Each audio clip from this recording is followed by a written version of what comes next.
માનવતાના કલ્યાણ કાજે પ્રભુ ઈસુ ખ્રિસ્તના બલિદાનની સ્મૃતિમાં ગુડ ફ્રાઇડેની ભાવપૂર્ણ ઉજવણી।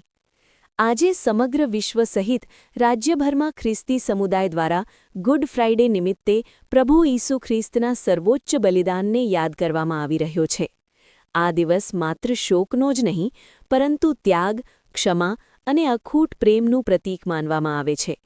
શાસ્ત્રો મુજબ આજના દિવસે પ્રભુ ઈસુએ માનવજાતના પાપોના પ્રાયશ્ચિત માટે અને સત્યના માર્ગે ચાલવા બદલ વધસ્તંભ એટલે કે ક્રૂસ પર પોતાના પ્રાણની આહુતિ આપી હતી। તેમણે અત્યંત કષ્ટ સહન કરીને પણ માનવતાને પ્રેમ અને ક્ષમાનો સંદેશ આપ્યો હતો। સામાન્ય રીતે આ દિવસ શોકનો ગણાય છે, તેમ છતાં તેને ગુડ ફ્રાઇડે એટલા માટે કહેવામાં આવે છે કારણ કે આ દિવસે પ્રભુએ માનવજાતની મુક્તિનો માર્ગ મોકળો કર્યો હતો।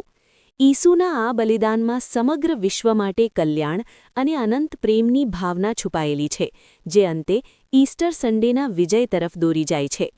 આજના પવિત્ર દિવસે ખ્રિસ્તી ધર્મના લોકો સવારથી જ ચર્ચમાં એકત્રિત થઈ વિશેષ પ્રાર્થના એટલે કે સર્વિસ ઓફ ધ ક્રોસમાં ભાગ લઈ રહ્યા છે। ભક્તો ઉપવાસ રાખીને પ્રભુ ઈસુના અંતિમ કલાકો અને તેમણે ભોગવેલી પીડાનું મનન કરી રહ્યા છે। વિશ્વમાં શાંતિ સ્થપાય અને લોકોમાં પરસ્પર પ્રેમ વધે તે હેતુથી ખાસ પ્રાર્થનાઓ કરવામાં આવી રહી છે। આજનો શુક્રવાર ગુડ ફ્રાઇડે એ સમસ્ત માનવ જાતને માટે પ્રભુ ઈસુ ખ્રિસ્તે આપેલું બલિદાન કે જે પોતાનો મહિમા, અધિકાર બધું છોડીને માનવ જાતના પાપને માટે આ પૃથ્વી પર આવ્યા અને તેના મરણની અંદર, તેના સમર્પણની અંદર, તેના લોહીની અંદર, તેના પુનરુત્થાનના સામર્થ્યની અંદર ઈશ્વરે સમસ્ત માનવ જાતના પાપ પોતા ઉપર લઈ લીધેલા છે અને તેથી આજનો આ ધન્ય દિવસ એ ભલે પ્રભુ ઈસુનું મરણ પણ એ સમસ્ત માનવ જાતને માટે ઉદ્ધારના કાર્યને માટે પૂર્ણ થયું છે, માટે એને શુભ શુક્રવાર કહેવામાં આવે છે।